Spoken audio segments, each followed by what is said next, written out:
Assalamualaikum warahmatullahi wabarakatuh. Alhamdulillahirabbil alamin.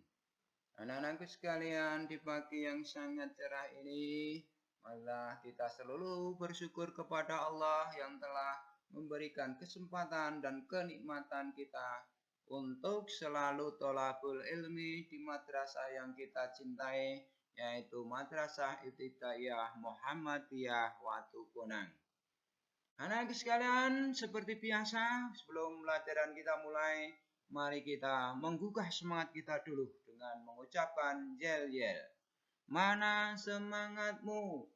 Ini semangatku. Alhamdulillah, luar biasa. Tetap semangat. Allahu Akbar.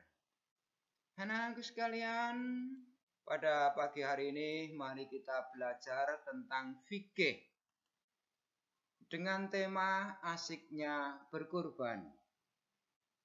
Mengapa pada kesempatan kali ini kita belajar tentang asiknya berkurban? Tujuannya adalah anak-anak itu mampu memahami tentang kapan disyariatkannya berkurban. Yang kedua, anak-anak mampu menjelaskan tentang pengertian dari kurban. Yang ketiga, anak-anak mampu memahami tentang dasar hukum kurban. Yang keempat, anak-anak mampu menjelaskan syarat-syarat hewan kurban, jenis-jenis hewan kurban, sunah-sunah berkurban, tata cara berkurban, dan hikmah berkurban. Yang pertama, anak-anak sekalian, sejarah singkat ibadah kurban. Pada suatu hari Nabi Ibrahim mengalami mimpi yang mengejutkan, yakni menyembelih putra satu-satunya Ismail. Mimpi mengorbankan Ismail datang terus-menerus hingga 3 kali. Nabi Ibrahim sangat bingung akan makna dan kebenaran dari mimpi tersebut. Beliau terus meminta petunjuk kepada Allah agar tidak salah dalam mengambil keputusan. Pada hari yang ketiga, akhirnya Ibrahim menyadari bahwa mimpi tersebut adalah benar-benar datangnya dari Allah.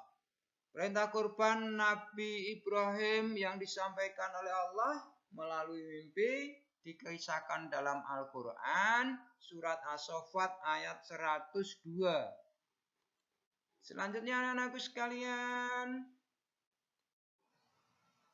setelah 3 hari berturut-turut mendapat mimpi menyembelih Ismail dan meyakini hal tersebut benar, maka Nabi Ibrahim langsung memberitahu putranya. Beliau menceritakan hal yang terjadi dalam mimpi. Kemudian meminta pendapat Ismail dengan sejujurnya. Nabi Ismail adalah seorang yang memiliki keimanan yang sangat kokoh, sehingga bersedia taat akan semua perintah-perintah Allah. Tanpa ragu sedikit pun Nabi Ismail memohon kepada ayahnya untuk melakukan penyembelihan sesuai yang diperintahkan oleh Allah melalui mimpi. Nabi Ibrahim sangat bangga akan ketaatan Ismail, namun tetap merasa sedih sebagai seorang ayah yang sangat mencintai putranya. Sebagai seorang nabi, beliau sangat paham bahwa perintah Allah harus dilaksanakan. Beliau tidak boleh mengedepankan perasaan sebagai seorang ayah, sehingga tidak melakukan apa yang jelas-jelas Allah sudah sampaikan. Selanjutnya, kesepakatan terjadi antara Nabi Ibrahim dan Ismail untuk melakukan penyembelihan sesuai yang Allah perintahkan. Beliau membawa putranya ke Mina untuk melaksanakan perintah kurban. Ketika sampai di lokasi, Nabi Ibrahim menyuruh putra kesayangannya untuk berbaring. Nabi Ibrahim sebenarnya sangat sedih. Ismail menyadari hal tersebut karena terlihat jelas dari raut muka ayahnya. Agar lebih memantapkan hati dan membuang kesedihan ayahnya, Nabi Ismail mengatakan kalimat-kalimat yang tegas. Ia meminta ayahnya untuk mengencangkan tali pengikat agar ketika disembelih tubuhnya tidak banyak Sebelum mengambil pisau, Nabi Ibrahim terlebih dahulu mencium Ismail dengan penuh rasa kasih sayang. Kemudian menempelkan pisau tajam di leher Ismail. Pada saat itu Allah menunjukkan kebesarannya. Pisau yang tajam sama sekali tidak melukai leher Ismail. Padahal pisau yang digunakan oleh Nabi Ibrahim sanggup membelah batu yang keras. Beliau terus mengulangi penyembelihan, namun tetap tiada bekas di leher Ismail.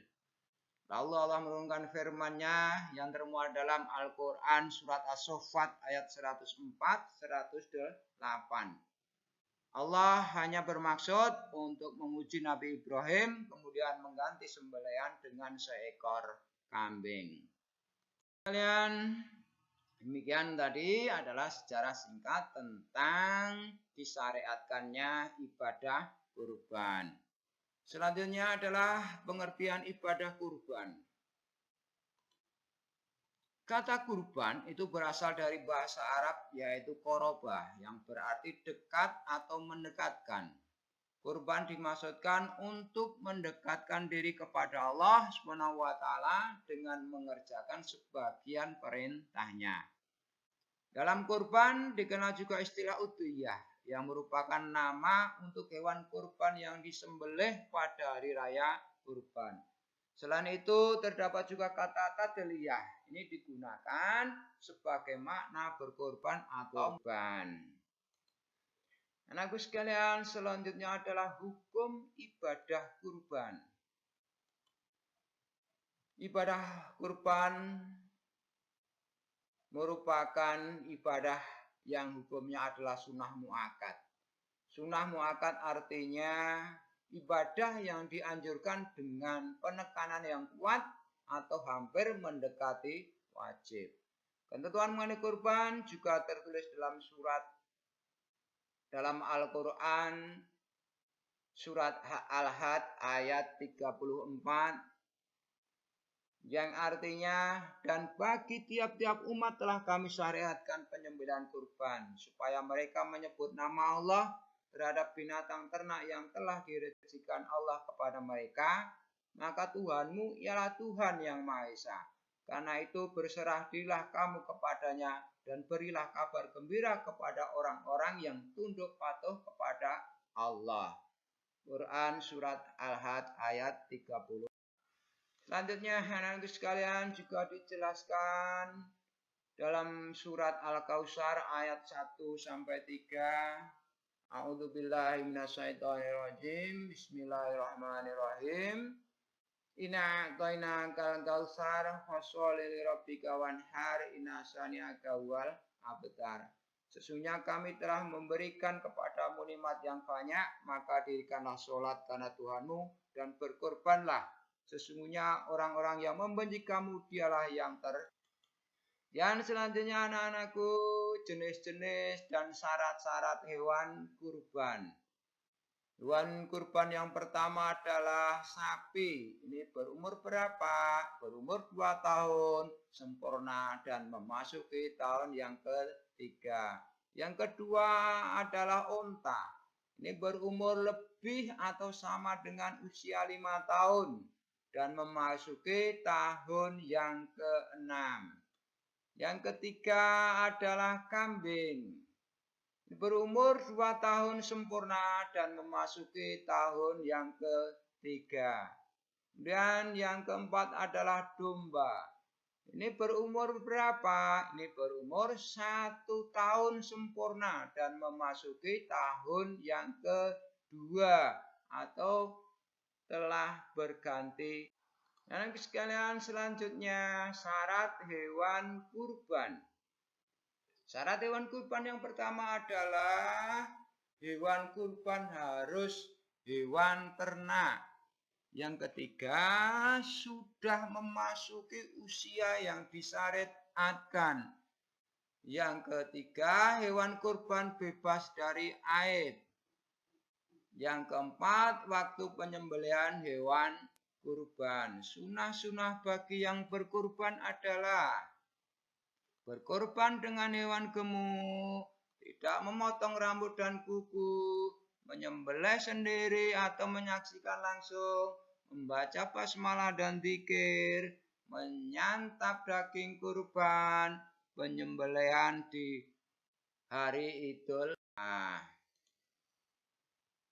Kemudian tata cara penyembelihan hewan kurban. Yang pertama adalah menggunakan pisau yang tajam.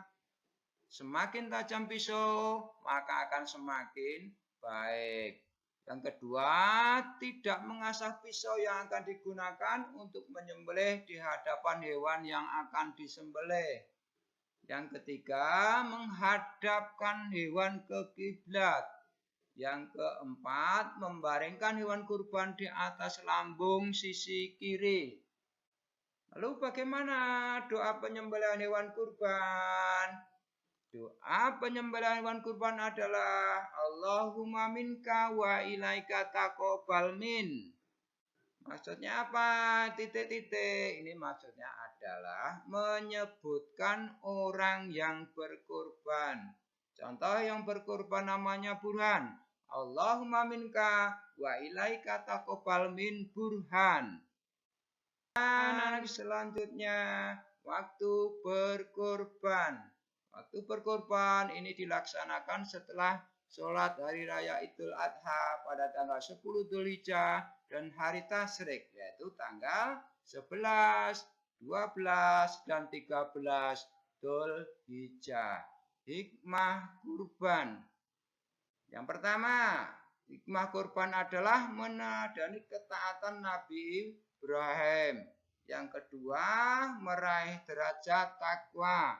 Yang ketiga, bentuk syiar Islam.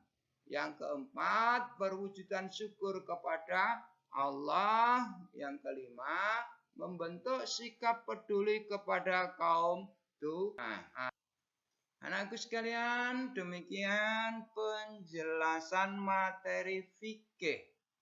Setelah Pak Guru menjelaskan, anak-anak diharapkan nanti dapat mampu menjelaskan, memahami, dan menerangkan hal-hal yang terkait dengan materi kurban. Habis sekalian, cukup sekian pembelajaran fikih pada hari ini. Semoga bermanfaat bagi kita semua.